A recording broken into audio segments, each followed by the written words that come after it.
Memanjat adalah hobiku. Meski kadang-kadang aku lebih sering kena marah ibu. Lantaran ibu takut aku jatuh dari pohon. Tapi aku suka memanjat pohon. Bisa memetik buah sirsak di pohon yang ditanam di halaman kecil depan rumahku.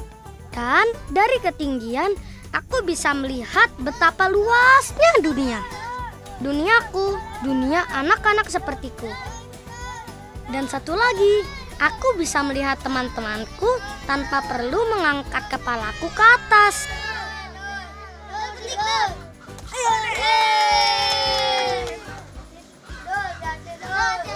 Tapi kalau sudah turun dari pohon, aku kembali lagi menjadi Adul. Adul yang terlihat tidak sempurna dengan kaki-kaki mungil yang berjalan merangkak, dibantu kedua tanganku agar aku bisa lincah bergerak. Dijauhi teman karena aku berbeda dengan mereka. Dulunya iya, tapi sekarang tidak. Justru sekarang banyak yang sayang padaku. Mulai dari orang-orang di sekitarku, bahkan sampai orang-orang yang tidak pernah ku kenal pun sayang padaku. Bisa kukatakan itu karena Tuhan begitu baik padaku. Menitipkan semangat kepadaku untuk pergi ke sekolah.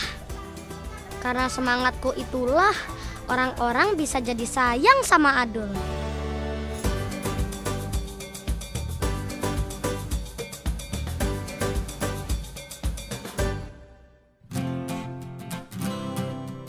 Sampurasun wilujeng enjing kasadayana. Hari ini ku ajak teman-teman melihat desaku dulu ya. Di Kecamatan Cibadak, Kabupaten Sukabumi, Jawa Barat.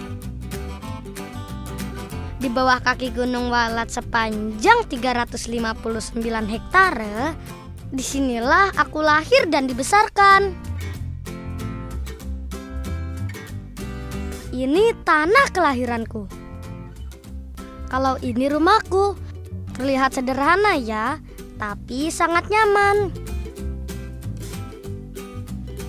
Disinilah semua kasih sayang pertama kali kurasakan teman. Kasih sayang dari ibu dan bapakku, kasih sayang kakak-kakakku, dan kasih sayang teman-temanku.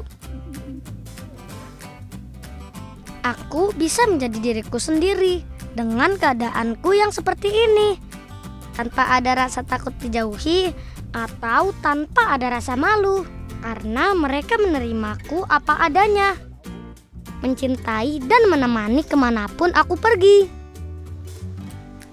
Seperti hari ini, mereka bersedia menemaniku mandi di pancuran mata air di bukit belakang rumah kami. Kebetulan stok air bersih di rumah kami sudah habis, jadi bapak dan kakakku bisa sekalian mengambil air bersih untuk masak. Ibuku tersayang juga selalu ikut menemaniku teman. Perempuan berkerudung inilah yang khawatir kalau terjadi sesuatu kepadaku. Perjalanan ke pancuran mata air tidak terlalu susah sih teman. Tapi perjalanannya agak sulit kalau musim hujan, karena tanah becek dan licin.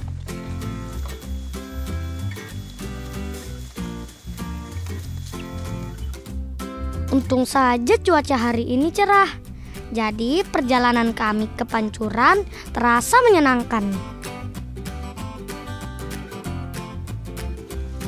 Itu pancuran mata airnya. Aku tidak sabar mandi di sana. Mandi langsung dari mata air gunung terasa sangat segar teman. Dan agak dingin. Tapi aku sudah terbiasa kok, jadi tidak perlu lagi takut masuk angin. Oh iya, aku sudah bisa mandi sendiri loh. Jadi ibu cukup melihat. Takut-takut aku terpeleset karena semen yang berlumut. Setelah mandi dan mengambil air, kami akan pulang ke rumah. Perjalanan pulang ke rumah agak berat nih bagi bapak dan kakakku. Karena mengangkat dirigen berisi air itu tidak gampang teman. berat dan membuat bahu agak sakit karena memikul dirigen dengan bambu.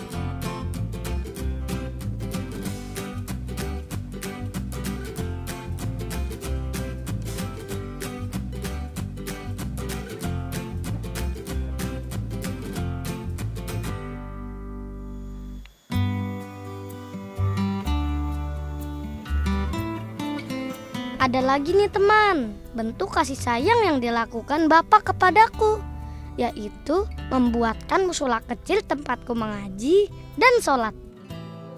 Biasanya kalau turun hujan deras, jalanan agak becek dan berlumpur.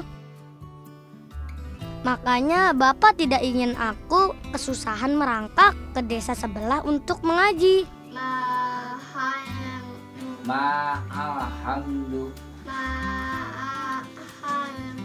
Lakal hamdu wal asri wal fajri. Bapak juga bisa mengajariku mengaji dan berdoa. Kata Bapak, dua hal itu yang paling penting agar kita selalu bersyukur. Keterbatasan fisik bukan alasan untuk tidak beribadah kan teman? Jadi melakukan gerakan sholat semampuku tidak masalah, yang penting niat hati kita. Itu kata Bapak.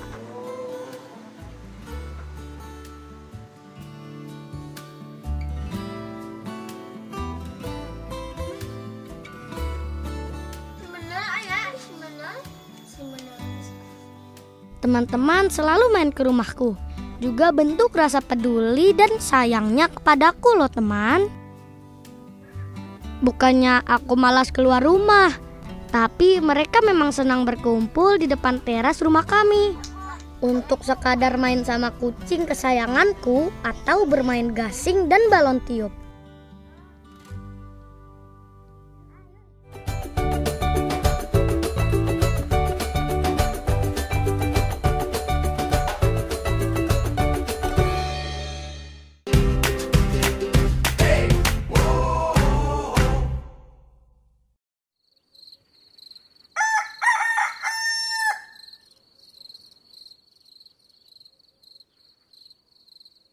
Ayam jantan sudah berkokok, tandanya matahari sudah terbit.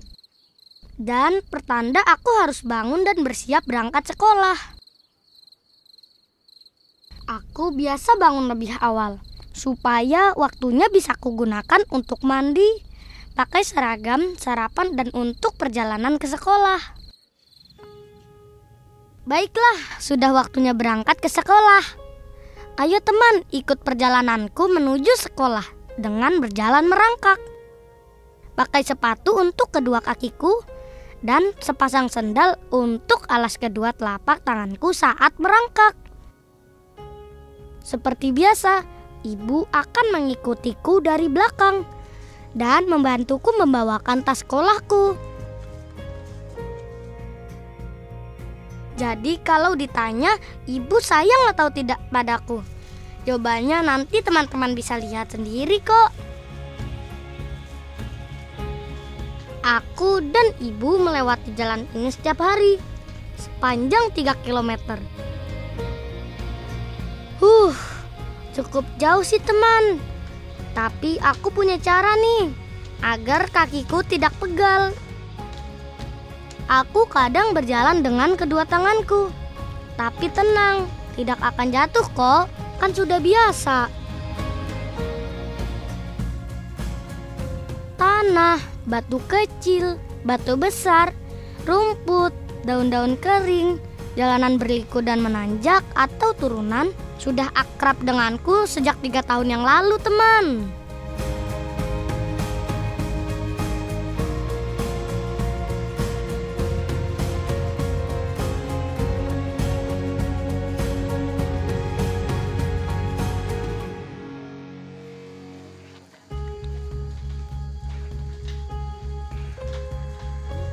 Perjalanan jauh itu sekarang tidak harus kulewati lagi teman.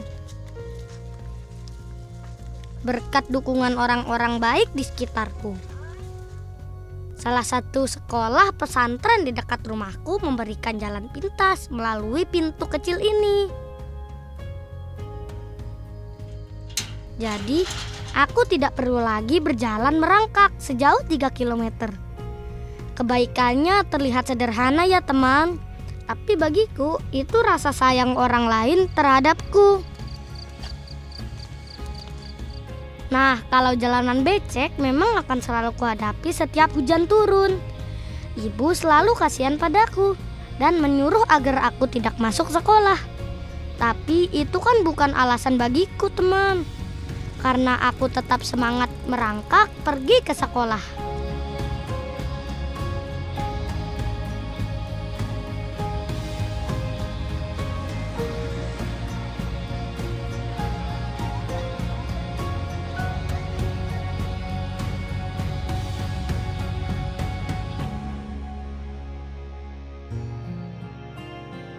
Kalau pagi aku ke sekolah, ibu ikut menungguku di sekolah hingga pukul 12 siang. Nanti ibu akan setia mengawasiku dari luar kelas.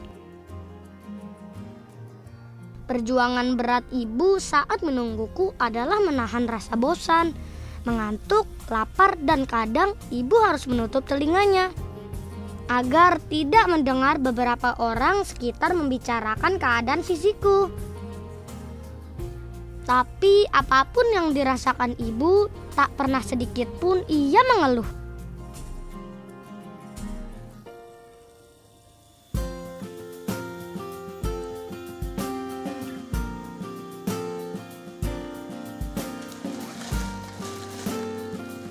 Selagi ibu di sekolah, bapak juga sibuk kerja menjaga warung kecil keluarga kami.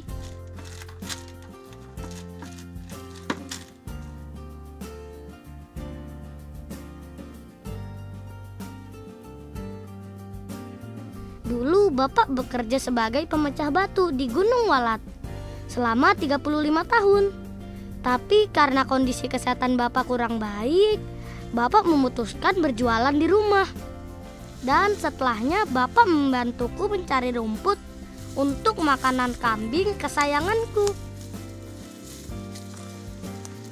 Meski sudah tidak muda lagi, semangat bapak dalam bekerja menjadi contohku untuk semangat mencari ilmu. Bapak biasanya akan mencari rumput di hutan belakang rumah kami. Dan memberi makan 8 ekor kambing adalah tugasku setelah pulang sekolah.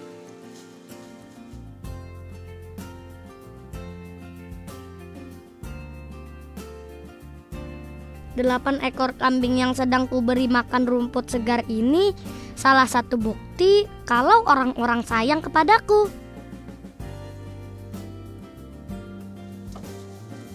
Tahukah teman-teman, semua kambing peliharaanku adalah pemberian dari orang-orang baik hati yang tersentuh melihat perjuanganku ke sekolah. Dan mereka berharap supaya aku terus semangat sekolah. Aku tidak menyangka teman, ternyata memang benar banyak yang peduli dan sayang padaku. Makanya untuk membalas kebaikan mereka, kambing-kambingnya harus kurawat dan sayangi juga.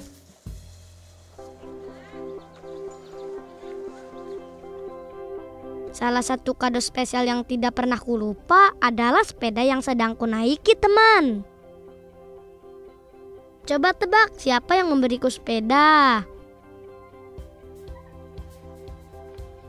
Sepeda ini pemberian Bapak Presiden Jokowi. Aku bersyukur sekali bisa bertemu dengan Bapak Presiden di Jakarta. Bertemu beliau saja aku sudah senang teman. Aku tambah senang waktu aku dipangku, digendong, diberikan sepeda, diberikan kaki palsu. Ditambah Bapak Jokowi bersedia membantu pendidikanku sampai kuliah nanti. Menurut ibuku, perhatian seperti ini adalah bentuk kepedulian dan rasa sayang kepada aku juga. Oh iya, waktu pertama kali sepeda ini sampai di rumahku, aku langsung belajar naik sepeda. Dan sekarang aku sudah lancar, meski harus ada roda bantuan di belakangnya.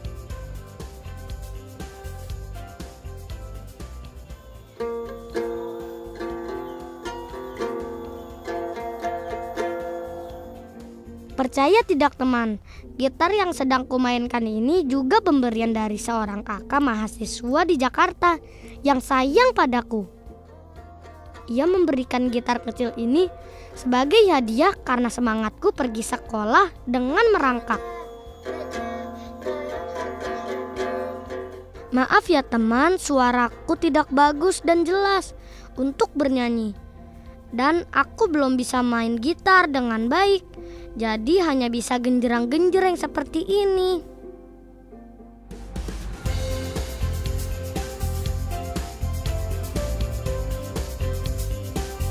Dul, cita-citanya pengen jadi apa Dul?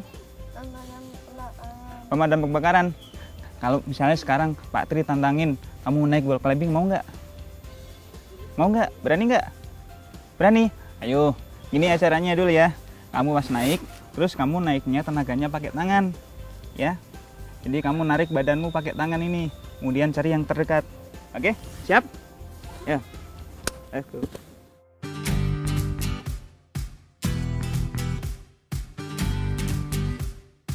Kata ibu, aku anak yang tidak bisa diam dan suka bergerak ke sana kemari.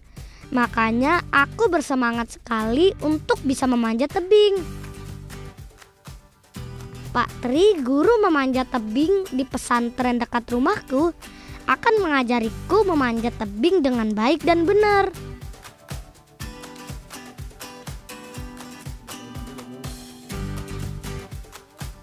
Kalau dilihat memang agak susah ya teman, memanjat dengan keterbatasan sepertiku. Tapi aku tetap mau mencoba. Gagal ya coba lagi, jatuh ya bangkit lagi. Aku tidak mau menyerah. Dulu aku pernah mencoba memanjat tebing dan aku berhasil naik ke atas sana. Sayang, sekarang aku masih gagal. Permainan di kampungku tidak jauh-jauh dari alam deh teman. Kalau tidak manjat pohon, memanjat tebing, main pasir juga jadi pilihan kami untuk bersenang-senang. Bermain pasir seperti yang teman-teman lihat sudah membuat wajah kami gembira kan?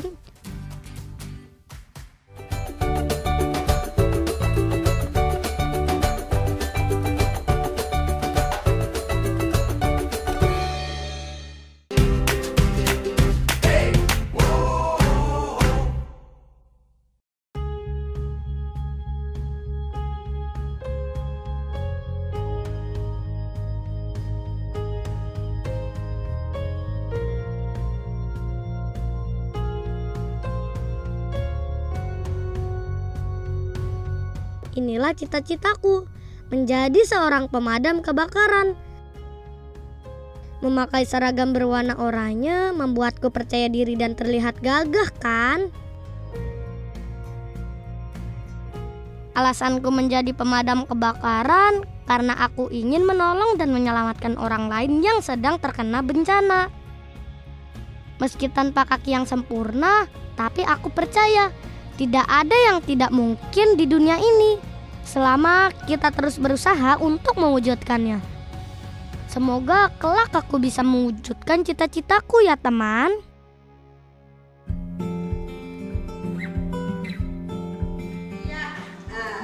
Tunjukkan mana sudut ABC. Nah, kata ibu guru, untuk mewujudkan cita-cita kita, sekolah menjadi kunci keberhasilannya. Jadi saat belajar di kelas, aku akan serius mendengarkan penjelasan dari ibu guru. Makanya aku tidak mau menyia-nyiakan kesempatan yang diberikan kepadaku. Dan tidak pernah malu untuk menjawab soal matematika yang diberikan ibu guru.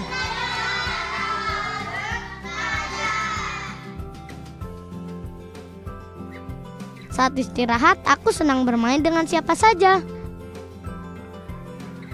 Setelah membeli jajanan kesukaanku, duduk di bawah sambil menikmati jajanan yang kubeli menjadi kegiatan yang menyenangkan bersama teman-teman sekelasku.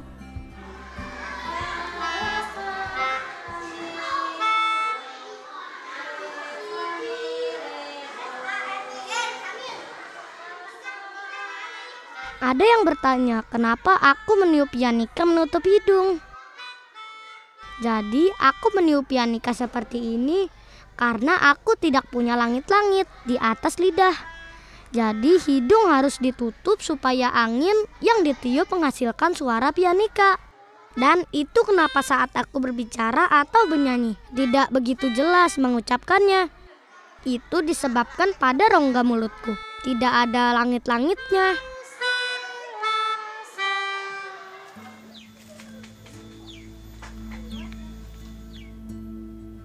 Menulis puisi juga kesukaanku selain memanjat pohon, teman. Aku sudah bisa menyelesaikan 2 buah puisi yang kubuat sendiri. Nasib diriku adalah puisi yang pertama kubuat, dan bapaklah orang pertama juga yang menjadi pembacaku. Aku jalan merangkak untuk menimba ilmu di sekolah. Walau aku punya keterbatasan, ibuku yang tangguh, sabar, ikhlas selalu menemani diriku. Bahkan menunggu sampai aku pulang sekolah. Ya Allah, kenapa aku diciptakan seperti ini? Wahai teman-temanku, jangan malas untuk bersekolah. Jangan malu untuk menimba ilmu di sekolah. Mari pergilah ke sekolah untuk menimba ilmu seperti aku. Kalian perlu ingat, 1000 orang tua bisa bermimpi, 1 orang pemuda bisa mengubah dunia. Tak apa terlahir berbeda, karena sekarang aku tahu Tuhan menyayangiku dengan cara yang berbeda. Melalui orang tuaku, saudara, teman, orang dekat maupun jauh, yang bahkan tak pernah ku kenal sebelumnya. Ya, aku tahu mereka peduli denganku. Hadiah demi hadiah yang kuterima adalah rezeki tambahan yang Tuhan berikan.